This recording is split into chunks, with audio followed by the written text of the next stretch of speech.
Hello, I'm Alek Avdakov, and welcome to the life and times of Frederick the Great.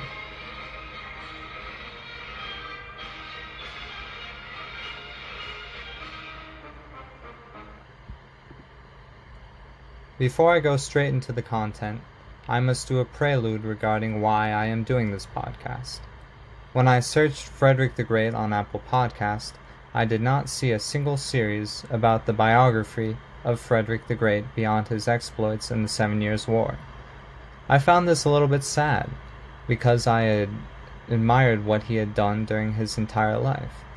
From the intrigue and drama in his early years, to the wars that he masterfully led, to the culture and art that he spread throughout his kingdom and the world.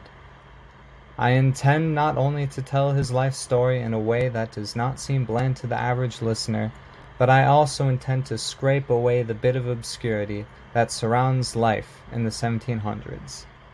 I don't think this will ever be something that my mom will ever listen to. She hates history. But I just want to put this experiment out into the world and see how it does. Frederick, in my opinion, deserves to be remembered as much as, say, the American Revolution needs to be remembered. This is because his long life made Prussia, and then Germany, into a great power in Europe. I do not think the world would be quite the same if the Allies managed to exploit their victory at the Battle of Königsdorf and push their way on to Berlin, but I am getting way ahead of myself. Frederick still has the mark of greatness next to his name, and continues to have his historical legacy felt today. I also like the idea of how Frederick and Prussia are both underdogs during the narrative I'm going to tell. When Frederick the Great first became the king, he had an army of 90,000 men. This was formidable at the time, but 4% of Prussia's entire population. Therefore, if Frederick ever lost a huge battle, it would take a miracle for his kingdom not to be smashed and partitioned, as Poland would by the end of Frederick's own reign. He was always nearly outnumbered, but he maintained his will and never surrendered his kingdom. Now that I have that out of the way, let me get into the actual content of this podcast: greatness and the history leading up to the 30 Years' War. What is greatness?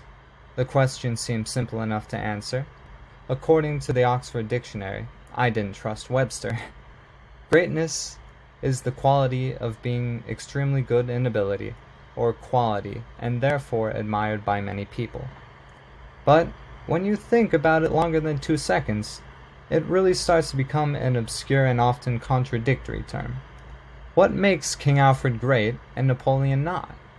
Is there such a thing as great? This also brings up the question of whether we should use modern morals to judge historical figures. This question really has no correct answer, and I accept any and all questions in my email, a link in the description. Besides my personal plug, I believe that the term great should really mean remembered. Besides Alexander, all of the greats that I have come across in some aspect and have failed. And one could argue that Alexander failed in his legacy by not appointing a successor, but that is beyond the scope of this podcast. However, great does not mean invincible. It is true and expected that great people make some mistakes, but through adversity they are able to shine like a beacon in history. I would consider the 3 enlightened absolutist leaders that ruled at the same time, Frederick the Great, Catherine the Great, and Maria Theresa, to be some of the greatest rulers of all time, and Maria Theresa deserves the title of her contemporaries, in my opinion.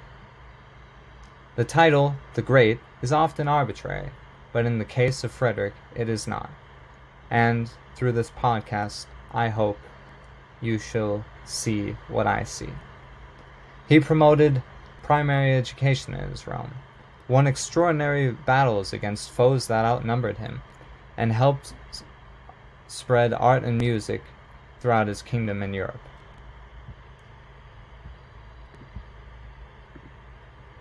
Frederick's kingdom, Prussia, if you look on a map of Europe, today no longer exists. Therefore, I need to explain how the Holy Roman Empire worked, or hardly worked at all, up until the year 1618, the year the 30 Years' War began, which is crucial to the story of how Frederick became king. In the Middle Ages, feudalism was the thing, and made ruling over a territory extremely confusing. There is no such thing as a nation-state as there is today, and would take the French Revolution for there to truly be nationalism, and therefore a nation-state. Brandenburg Prussia was a product of the Holy Roman Empire, or more specifically, the Holy Roman Empire of the German nation. Voltaire spoke some truth when he said, "This agglomeration which was called, and which still calls itself, the Holy Roman Empire, was neither holy, nor Roman, nor an empire." By the time that we march on the stage of history, practically every entity, whether it be kingdoms, archduchies, imperial free cities, etc., and the Holy Roman Empire, was independent of one another. The Holy Roman Empire was kind of like the Power Rangers. For the most part, they're individuals, but under extreme emergency, they would unite and become one powerful entity. However, all of the states in the empire did not necessarily join the Megazord, and loyalty was down to each individual ruler. For instance, in the War of Spanish Succession, Bavaria sided with France against the Habsburgs and the Holy Roman Empire. But if you thought this walking ball of contradictions couldn't get any more confusing, you'd be dead wrong. Another piece of that confusing pie that was the Holy Roman Empire were imperial elections. Instead of the position of the emperor of the Holy Roman Empire being hereditary, where the emperor gave his title to his son, and so on and so forth, the emperor was elected. You heard that right. Elected. Were these elections democratic, though? No. There were multiple rulers of kingdoms and duchies that were to elect the emperor. The Margrave of Brandenburg, for instance, the domain that Frederick would eventually rule, was one of them, along with Saxony, Bohemia, Bavaria, the Palatinate, Hanover, Trier, Mainz, and Köln. These were all electors of the emperor of the Holy Roman Empire. It was not the people that were represented in these elections, but the crowned heads of Europe. Now that I've oversimplified what the heck imperial elections are, I will then muddy up the waters further by telling you that the imperial throne had been ruled by the same royal house since 1438, the Habsburgs. I'm serious when I say that if anyone is saying, "Oh, I understand this all makes sense," you're a liar. And you owe your parents a call. In fact, all of you owe your parents or grandparents a call right now. You got it? You got it? Good.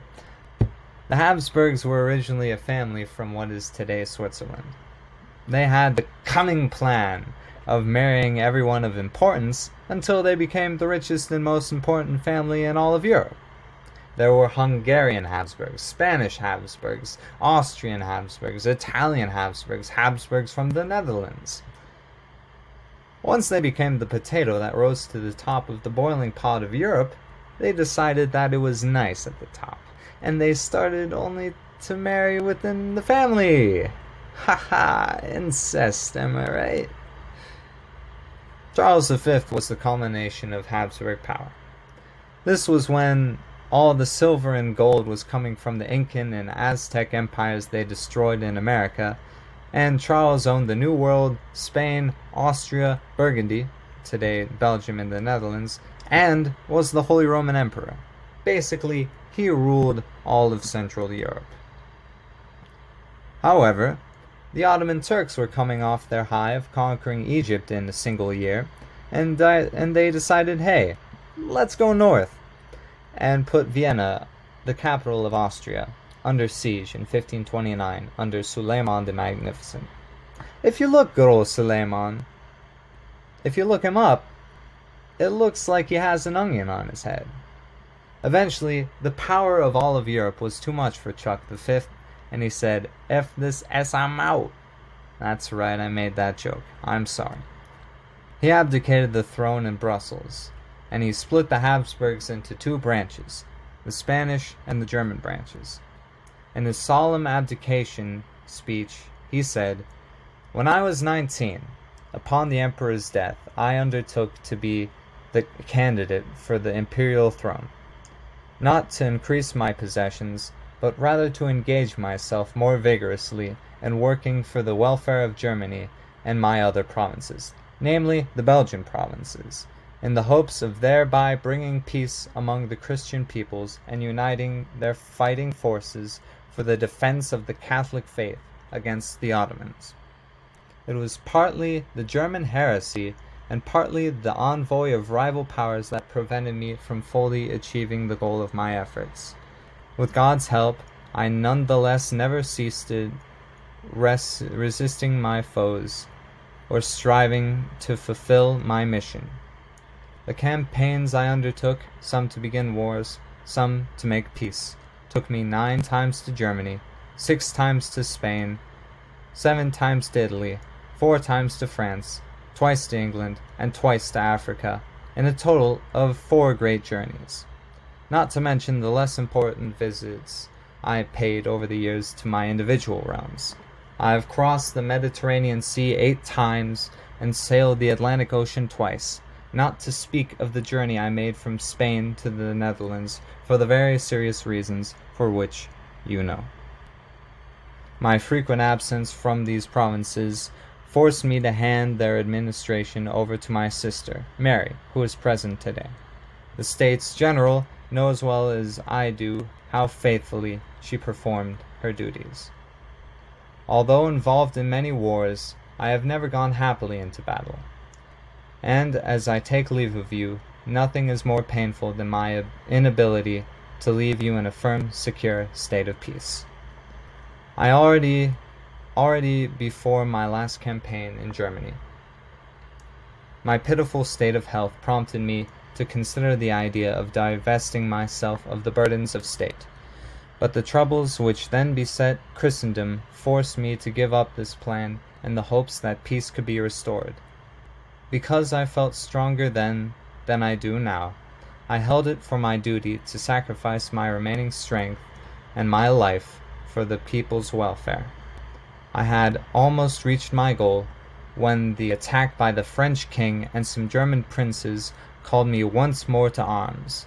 Against my enemies I accomplished what I could, but success in war lies in the hands of God, who gives victory or takes it away as he pleases.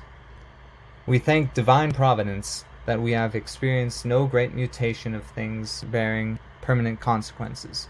On the contrary, many battles have been won that our children can celebrate. As I withdraw, I beg to be loyal to your princes, and to maintain a firm understanding among yourselves.